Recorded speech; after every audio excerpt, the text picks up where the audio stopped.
Hello दोस्तों, welcome to a new lesson. आज का ये लेसन आपके लिए गोल्डन लेसन होने वाला है। वो इसलिए क्योंकि आज मैं आपको बताऊंगी वो 15 गलतियां जो आप करते हैं और उनको हम करेक्ट कैसे करेंगे। जी, मैंने आज पिकअप करी हैं 15 कॉमन मिस्टेक्स जो ज़्यादातर हर कोई करता है, पर हम इनको आज से नहीं करने वाले हैं और हम जानेंगे कि हम इनको करेक्ट कैसे करेंगे। ये सीखने के लिए आपको ये पूरा लेसन मेरे साथ देखना होगा। मेरा नाम है मिशेल और आप मुझे देख रहे हैं लर्निंग इंग्लिश थ्रू हिंदी पे। तो आइए शुरुआत करते हैं। हमारा पहला फ्रेज है एनीवेज। क्या हो गया, है ना। एनीवेज का मतलब होता है किसी भी हालत में, किसी भी सिचुएशन में। मतलब तो सही है पर इसकी यूसेज गलत है, यानी हम इसका इस्तेमाल गलत तरीके से कर रहे हैं। आप सोच सकते हैं क्यों? गेस कीजिए इसमें क्या गलती है। इसमें गलती ये है कि हम यहाँ पे एस का इस्तेमाल नहीं करते हैं।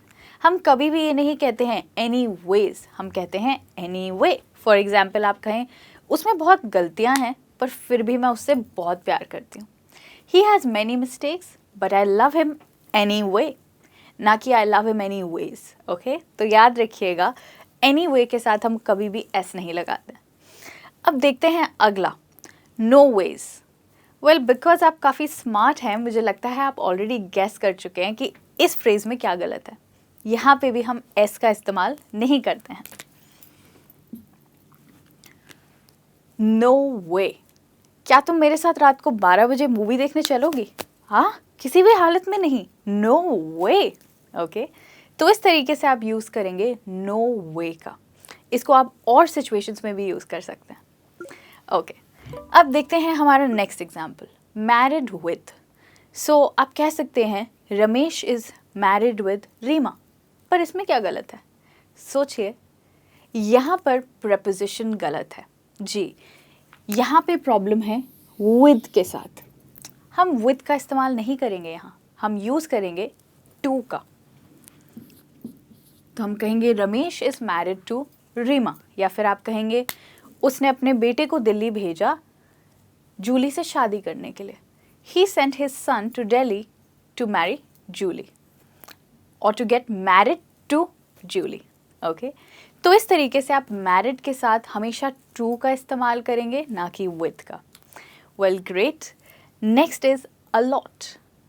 अब यहाँ पर एक written mistake है। जी, यहाँ पर ये गलती है कि हमें a और lot के बीच में gap देना चाहिए। For example आप कह सकते हैं मेरा वज़न बहुत बढ़ गया है, I have gained a lot of weight।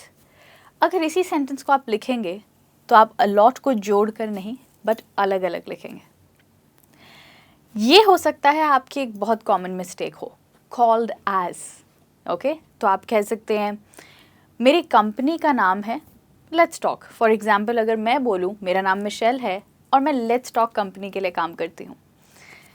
My name is Michelle and I work with a company called as Let's Talk।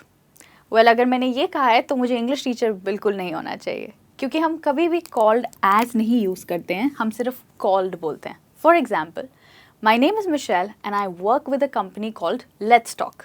Okay, तो जैसे कि आपको सुनने में फ़र्क पता चला होगा, called as बिल्कुल गलत है और called करेक्ट यूसेज है इस वर्ब का। हमारा नेक्स्ट फ्रेज है years back। इसका मतलब होता है सालों पहले, पर यहाँ पर हम back का इस्तेमाल नहीं करेंगे, क्योंकि हम यहाँ पे अपनी back की बात तो नहीं कर रहे हैं ना, हम कुछ साल पहले की बात कर रहे हैं। और अक्सर जब हम समय में पीछे जाने की बात करते हैं तो हम back नहीं ago का इस्तेमाल करते हैं। ago, तो आप कह सकते हैं मैं राहुल को बहुत साल पहले मिली थी, I met Rahul years ago, ना कि I met Rahul years back, जो कि एक गलत ग्रामर होगी। तो याद रखिएगा years के साथ आप ago का इस्तेमाल करेंगे अगर आप समय में पीछे जाने के बारे में बताना चाहते हैं। हमारा नेक्स्ट फ्रेज है many a times। अब ये तो आप बहुत बोलते होंगे। घबराइए नहीं, इसमें भी एक गलती है जो मैं अब ठीक करने वाली हूँ। तो हम many a times में कभी भी a का इस्तेमाल नहीं करते हैं, हम कहते हैं many times। तो आप कह सकते हैं हाँ मैंने सुशी खाया है बहुत बारी, या I have had sushi many times. या फिर आप कह सकते हैं हाँ मैं साक्षी से बहुत बारी मिला हूँ, I have met Sakshi many times. हो सकता है आप अभी तक कहते हो I have met Sakshi many a times, पर अगर आप वो यूज़ कर रहे थे तो प्लीज़ रुक जाइए और अब आप अ नहीं लगाएंगे, सिर्फ कहेंगे मैनी टाइम्स। इसी के साथ देखते हैं हमारा next phrase, time pass. Well ये बहुत कॉमन इंडियन फ्रेज़ है, बहुत सारे लोग बोलते हैं क्या कर रहे हो, कुछ नहीं बस टाइम पास कर रहा हूँ वीडियो गेम्स खेल के।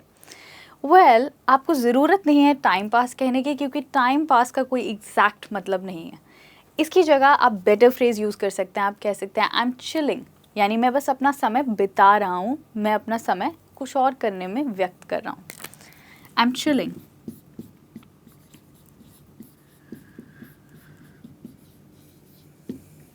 अब देखते हैं हमारा अगला फ्रेज, ऑल राइट। वेल इसमें और अलॉट में काफ़ी सिमिलैरिटी है। हम अक्सर अलॉट को भी जोड़ कर लिखते हैं, ऑल राइट को भी जोड़ कर लिखते हैं, पर इस वर्ड का बेसिकली कोई मतलब नहीं है। ये वर्ड एक्चुअली है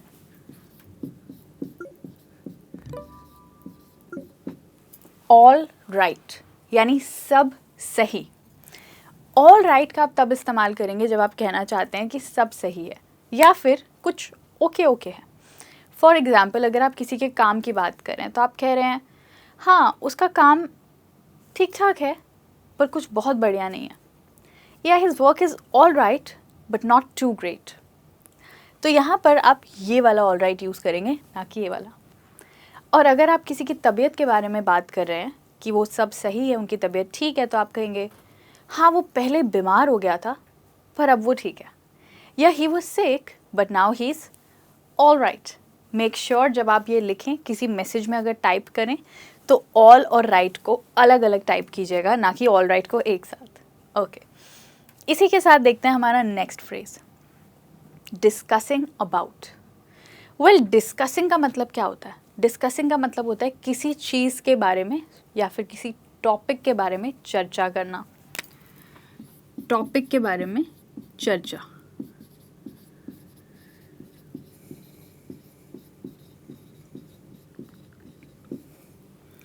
अब जानने की कोशिश करते हैं कि अबाउट का मतलब क्या होता है। अबाउट का मतलब होता है किसी चीज़ के बारे में। ओके अबाउट का मतलब होता है किसी चीज़ के बारे में। डिस्कसिंग का ऑलरेडी मतलब यही होता है कि हम किसी टॉपिक पर बात करने वाले हैं, तो हमें अबाउट लगाने की ज़रूरत क्या है? क्योंकि अबाउट का मतलब ऑलरेडी डिस्कसिंग वर्ड के अंदर ही है, क्योंकि डिस्कसिंग एक वर्ब है जिसका मतलब होता है किसी के बारे में चर्चा करना, किसी टॉपिक के बारे में चर्चा करना। तो आप डिस्कसिंग अबाउट नहीं कहेंगे बट डिस्कसिंग कहेंगे। आइए एक एग्जाम्पल देखते हैं। आप कह सकते हैं हाँ वो मेरा अच्छा दोस्त है और हम अक्सर पॉलिटिक्स के बारे में चर्चा करते हैं, yeah he is my good friend and we often discuss politics. जी यहाँ पर आप ये नहीं कहेंगे we often discuss about politics, but आप कहेंगे we often discuss politics. Great. इसके साथ देखते हैं अपना नेक्स्ट फ्रेज, कोप अप, यानी किसी चीज़ के साथ आगे बढ़ना और किसी चीज़ को सहना। या फिर आप कह सकते हैं किसी चीज़ को अच्छे से हैंडल करना। बहुत लोग अक्सर कोप अप यूज़ करते हैं, पर एक्चुअली कोप भी एक वर्ब है जिसका मतलब यही होता है कि आप किसी चीज़ को अच्छे से हैंडल करना है। इसके साथ भी हमें ये अननेसेसरी प्रेपोजिशन की ज़रूरत नहीं होती है, तो आप कोप अप नहीं कहेंगे बट सिर्फ कोप कहेंगे। फॉर एग्ज़ाम्पल आप कहेंगे उसने स्ट्रेस के साथ बहुत अच्छे से कोप किया, she coped very well with stress. या फिर आप कह सकते हैं उसने उस मुश्किल स्थिति में सब कुछ बहुत अच्छे से हैंडल किया, he coped very well in that difficult situation. तो कोप का मतलब है अच्छे से सहन करना, और इसमें हम कभी भी अप का इस्तेमाल नहीं करेंगे। पास्ट में बोलेंगे तो आप बस कोप्ड बोल सकते हैं, प्रेजेंट की बात करें तो आप कोपिंग बोलेंगे, या फिर फ्यूचर में आप कहेंगे विल कोप, बट आप अप का इस्तेमाल नहीं करेंगे इसके साथ। और हमारा नेक्स्ट फ्रेज है एन ईयर। क्या लगता है आपको इसमें कुछ गलत है? वेल उसके लिए हमें थोड़ा सा डिटेल्स में जाना पड़ेगा। वाई एक ऐसा लेटर है जो कभी कॉन्सोनेंट बन जाता है और कभी वावल। ओके जब इस लेटर की साउंड ई होती है तो ये एक वावल होता है। जैसे GYM जिम, इसमें ये एक वावल का काम कर रहा है। पर जब इस लेटर की साउंड य होती है तो ये एक कॉन्सोनेंट होता है, जैसे कि यर। तो जब भी हम किसी साल की बात करते हैं हम ईयर बोलते हैं, ना कि ईयर। हम कान वाले ईयर की बात नहीं बट ईयर वाले साल की बात कर रहे हैं। तो ज़रूरी है आप उसके लिए य की साउंड लगाएं। बट प्रॉब्लम ये है कि अक्सर लोग इसको ईयर बोलते हैं और इसके साथ एन लगा देते हैं। दैट्स द प्रॉब्लम, क्योंकि वावल के साथ हमेशा एन आता है और कॉन्सोनेंट के साथ अ। और जैसे कि आपने देखा यहाँ पर वाई एक य यानी कॉन्सोनेंट का रोल प्ले कर रहा है, इसलिए हम एन नहीं अ बोलेंगे। तो आप कह सकते हैं पिछला साल मेरे लिए एक अच्छा साल था। Last year was a good year for me. या फिर आप कहेंगे it's been a great year. तो आप जब भी ईयर की बात करेंगे आप अ का इस्तेमाल करेंगे, ना कि एन। ओके, आप ये नहीं कहेंगे it's been an great year, but आप कहेंगे it's been a great year. Great. अब आगे बढ़ते हैं और हमारा नेक्स्ट फ्रेज देखते हैं, रिप्लाई बैक। वेल, रिप्लाई का मतलब होता है किसी को जवाब वापस देना, वापस जवाब देना।